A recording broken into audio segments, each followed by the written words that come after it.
नमस्कार दोस्तों, सबसे पहले आज की मार्केट की बात करेंगे तो आज फिर से हम लोग को निफ्टी 50 में गिरावट देखने को मिलता है और 200 पॉइंट से एबव हम लोग को मार्केट फॉल होते हुए दिखता है और निफ्टी 50 करीब 16,983 के लेवल्स पे बंद होता है। यहाँ पे पिवट सपोर्ट भी है, हैमर कैंडल जैसा हम लोग को दिखा है। 16,900 के करीब पिवट है, तो यहाँ पे हम लोग को सपोर्ट लेते हुए दिख सकता है नियर टर्म में निफ्टी 50 और यहाँ से टर्न लेते हुए भी मार्केट दिख सकता है। अगर इस लेवल को ब्रेक डाउन होता है तो नेक्स्ट सपोर्ट हम लोग को निफ्टी का देखने को मिलेगा 16,237 का लेवल हम लोग को नियर टर्म में फिर से दिखाते हुए दिखेगा। तो दोनों पॉसिबिलिटी है, तो एक दो दिन निफ्टी के लिए क्रिटिकल साबित हो सकता है दोस्तों, इसलिए हम लोग इस लेवल पे बोले थे निफ्टी 20 ETF अगर बाई करना है तो कर सकते हैं। उसके बाद दोनों साइड का पॉसिबिलिटी है, ऊपर भी जा सकता है और नीचे भी आ सकता है। ऊपर जाएगा तो 18,400 का लेवल फिर से टच करेगा और नीचे आएगा तो फिर से जो नीचे बॉटम बनाया था वहाँ तक भी मार्केट आ सकता है। इसलिए निफ्टी 20 बाई करना था तो इस लेवल पे हम लोग बाई कर सकते थे। फिलहाल हम लोग को कोई बाई नहीं करना है निफ्टी 20 ETF में। तो सबसे पहले अपने मेथड को डिस्कस करेंगे दोस्तों। तो हम लोग 20 के मूविंग एवरेज को यूज़ करते हैं जो कि आपको ब्लू लाइन शो कर रहा होगा। दूसरा हम लोग 200 डेज के मूविंग एवरेज को यूज़ करते हैं जो कि आपको पिंक लाइन शो कर रहा होगा। और तीसरा इंडिकेटर हम लोग पिवट पॉइंट या पिवट लाइन भी बोलते हैं जो कि आपको सपोर्ट या रेजिस्टेंस बताता है। तीनों इंडिकेटर हम लोग जीरोधा के चार्टिंग प्लेटफॉर्म पे लगा रहे हैं और हम लोग बाई करना कब पसंद करते हैं, जब प्राइस 200 डेज के मूविंग एवरेज के करीब में चले। वैसा सिचुएशन में हम लोग फर्स्ट एंट्री बनाते हैं और जैसे ही 200 डेज के मूविंग एवरेज से बहुत ही ज़्यादा नीचे आ जाए तो और भी क्वांटिटी हम लोग इंक्रीज़ कर लेंगे जहाँ जिस पिवट पे सपोर्ट लेगा वहाँ पे। तो निफ्टी 50 में हम लोग को पिछले 1-1.5 साल से बहुत ही ज़्यादा तेज़ी देखने को मिल रहा था और बहुत ही अच्छा मोमेंटम हम लोग को देखने को मिला। इसी क्रम में हम लोग देख रहे हैं वीकली चार्ट पे भी प्राइस बहुत ही ज़्यादा ऊपर चल रहा था 200 डेज के मूविंग एवरेज से और रेजिस्टेंस लेता है इस पिवट लाइन पे 18,400 करीब में और ट्रिपल टॉप जैसा हम लोग को बनाते हुए दिख रहा है। तो फॉल होने का पॉसिबिलिटी ज़्यादा है यहाँ। और पहला क्वालिटी स्टॉक जिसमें आज हम लोग को बहुत ही बड़ा फॉल देखने को मिलता है, IEX की बात कर रहे हैं।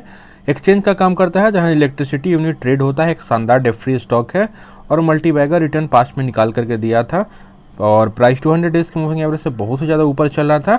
इसी क्रम में हम लोग बात भी किए थे कि FII DIs का सेलिंग आ सकता है। उसके बाद FII DIs का बड़ा सेलिंग हम लोग को देखने को मिलता है और हम लोग को बड़ा फॉल IEX में होते हुए दिखता है और प्राइस 200 डेज के मूविंग एवरेज के करीब में आता है। तो इस लेवल पे हम लोग पहले भी बाई करने के लिए बोले थे कि यहाँ पे जैसे ही 20 के मूविंग एवरेज को क्रॉस करता है और बड़ा सा ग्रीन कैंडल बनाता है उस कैंडल में आप लोग एंट्री बना सकते हैं। तो ज़्यादा ऊपर नहीं जाता है दोस्तों और हम लोग को इस पिवट पे फिर से रेजिस्टेंस लेकर के 239 के पिवट पे रेजिस्टेंस लेता है और फिर हम लोग को फॉल होते हुए दिखता है। तो फिलहाल की बात करें तो हम लोग को इन्वर्टेड फ्लैग पैटर्न जैसा बनते हुए दिख रहा है इसमें, जो कि बेरिश पैटर्न है और अगर नीचे की तरफ ब्रेकआउट होता है और 200 डेज के मूविंग एवरेज का सपोर्ट को तोड़ देता है, यहाँ पे पिवट सपोर्ट भी है, तो हम लोग को नीचे आते हुए दिखेगा IEX में और भी फॉल होते हुए दिखेगा।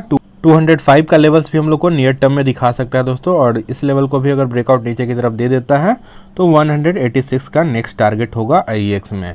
तो ज़्यादा प्रोबेबिलिटी है नीचे आने का क्योंकि प्राइस टू अर्निंग रेशियो भी हाई है, लेकिन ग्रोथ वाला स्टॉक है इसलिए प्राइस टू अर्निंग रेशियो 100 के नीचे भी रहेगा।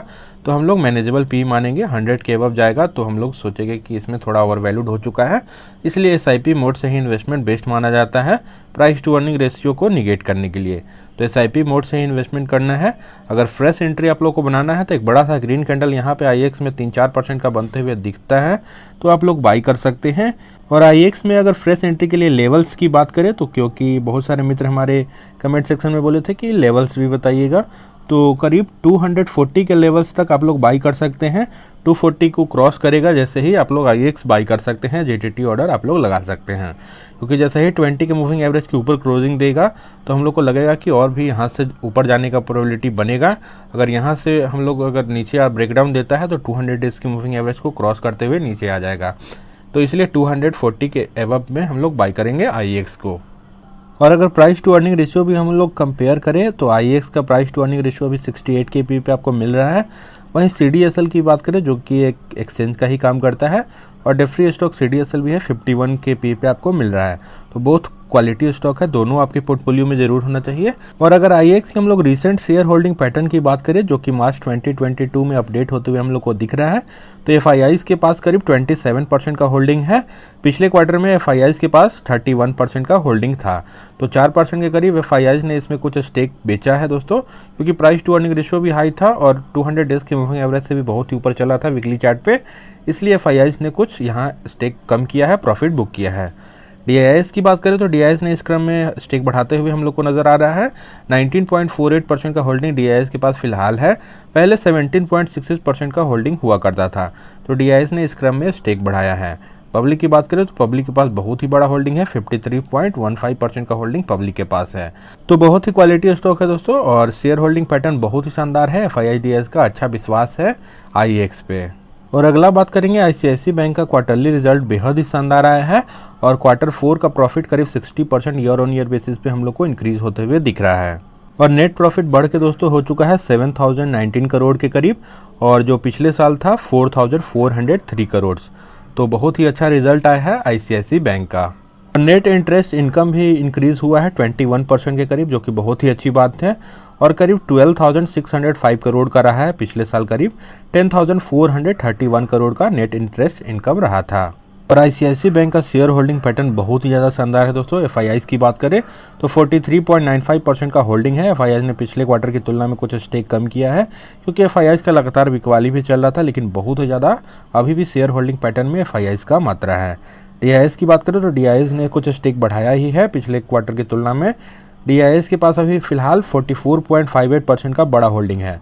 तो करीब 88% के करीब होल्डिंग आपको FIIs DIS का ही देखने को मिल रहा है, जो कि बहुत ही ज़्यादा खास है।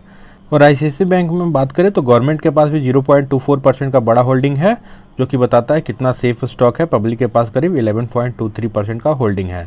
तो शेयर होल्डिंग बहुत ही शानदार है। एक प्रोफेशनली मैनेज कंपनी है ICICI बैंक। तो जैसा कि ICICI बैंक में हम लोग देख रहे हैं दोस्तों, प्राइस 200 डेज के मूविंग एवरेज से बहुत ही ज़्यादा ऊपर चल रहा था। इसी क्रम में FIIs का बड़ा सेलिंग हम लोग को देखने को मिलता है, जो कि शेयर होल्डिंग पैटर्न में भी आप लोग को दिख रहा होगा। उसके बाद से प्राइस 200 डेज के मूविंग एवरेज के नीचे भी आता है, और यहाँ पे हम लोग बाई करने के लिए बोले थे कि इस पिवट पे सपोर्ट है और इनगल्फिंग पैटर्न है। तो ICICI बैंक को यहाँ पे आप लोग बाई करके चल सकते थे। अगर बाई किए होंगे तो अच्छा हम लोग को मोमेंटम ऊपर की तरफ देखने को मिल रहा होगा फिलहाल की बात कर रहे हैं तो। और इस पिवट लेवल पे करीब 767 के लेवल पे हम लोग को रेजिस्टेंस देखने को मिल रहा है। तो अगर फ्रेश एंट्री आप लोग को लेना है ICICI बैंक में तो 770 के लेवल से एबव में आप लोग GTT ऑर्डर लगा सकते हैं, और जैसे ही 770 के ऊपर क्रॉसिंग देगा तो आप लोग बाई करके चल सकते हैं। यहाँ से 2-3% का ऊपर का मार्जिन लगा करके GTT लगाइएगा तो अच्छा एंट्री आप लोग को मिलेगा। लेकिन फिर से यहाँ पे रेजिस्टेंस हम लोग को देखने को मिलेगा 899 के लेवल्स पे, क्योंकि पिछले बार भी यहाँ पे रेजिस्टेंस था। तो पहला टारगेट हम लोग को 899 का नियर टर्म में ICICI बैंक में रख सकते हैं।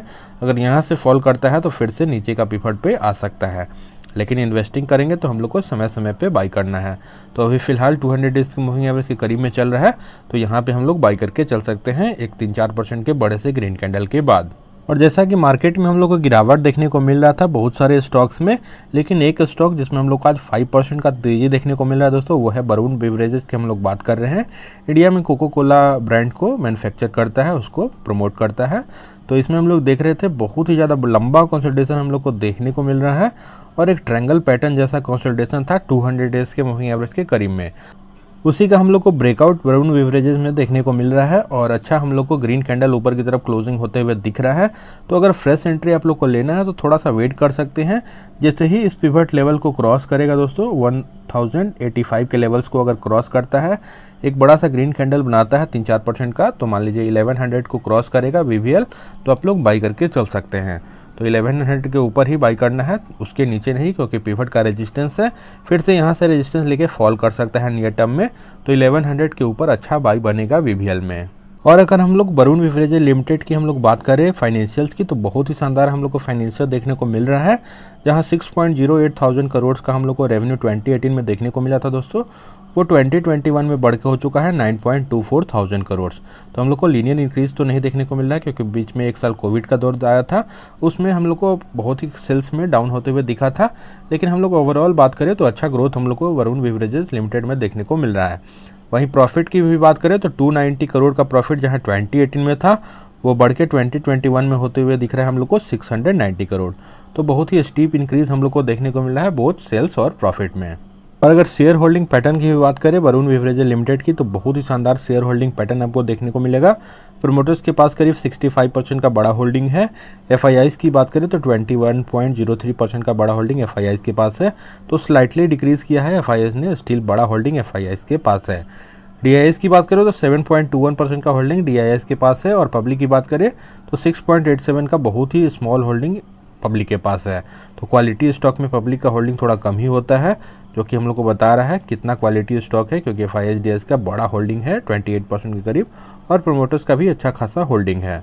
तो बहुत ही क्वालिटी स्टॉक है, इसको आप लोग बाई करके चल सकते हैं। और अगला स्टॉक जिसमें हम लोग को बड़ा फॉल होते हुए दिख सकता है, बड़े बड़े ब्रोकरेज हाउसेस का मानना है कि टाटा पावर में हम लोग को नियर टर्म में गिरावट देखने को मिलेगा, क्योंकि प्राइस 200 डेज के मूविंग एवरेज से बहुत ही ज़्यादा ऊपर चल रहा है और इस पिवट पे रेजिस्टेंस था। हम लोग भी बात किए थे 297 के लेवल पे, तो यहाँ पे कुछ प्रॉफिट बुक करना है तो कर सकते थे।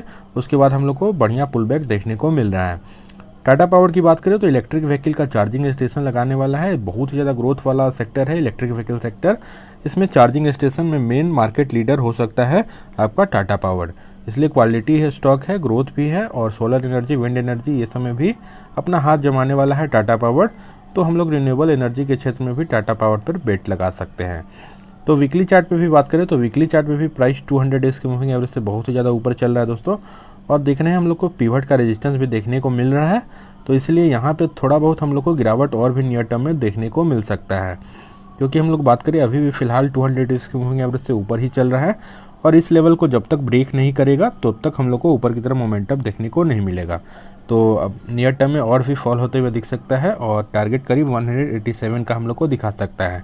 तो इसलिए 297 के ऊपर जाएगा तब हम लोग बाई करेंगे, नहीं तो अभी वेट एंड वॉच करना है टाटा पावर को हम लोग। तो होप आप लोग को वीडियो अच्छा लगा दोस्तों। अगर वीडियो अच्छा लगा वीडियो को लाइक कर दीजिएगा, चैनल को सब्सक्राइब कर लीजिए और अपने दोस्तों में शेयर कीजिए। और